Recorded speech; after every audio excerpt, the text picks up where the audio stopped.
Now moving on to the next question. Regarding the electoral bonds, which one of the following statements is not correct? First statement, it will be issued only by a notified bank for the specified denominations. Second statement, the political funding can be done by buying these bonds through the digital payments or check only. And the third statement, it can be received by the registered political party only. And the last statement, the identity of the donor can be clearly known and that shows its merit. Now, let's take the first statement. It will be issued only by a notified bank for the specified denomination. This is actually a correct statement.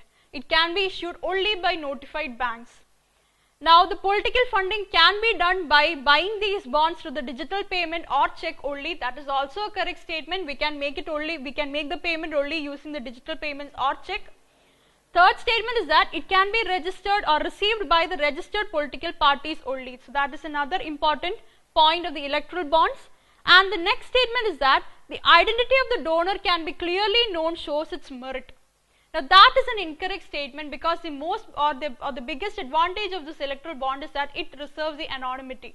That is, the person who is donating will be unknown to the rival political parties. So the identity of the donor will not be revealed. So the anonymity is remaining. So you can get all these statements by just assuming or just understanding that the electoral bonds have been mainly introduced to bring in transparency in the electoral funding as well as with respect to cleansing the political funding.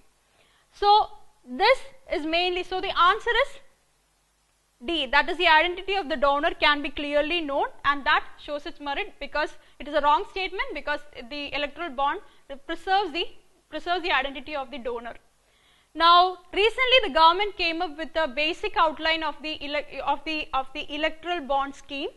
So basically, it will be available for the purchase for the 10 days in each of the month of Jan, April, July as well as October, and it can be purchased by either Indian citizens or a body that is incorporated in India, and it can be bought for an amount in multiples of 1,000, 10,000, 1 lakh, 10 lakh and 1 crore.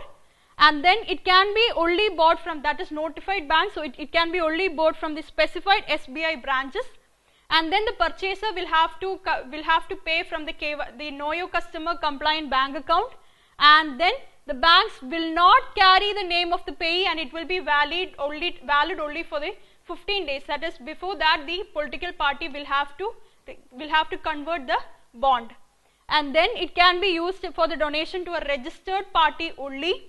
And then it can be encashed only through the party's bank account. So that is also checking the corruption in the internal corruption in political parties.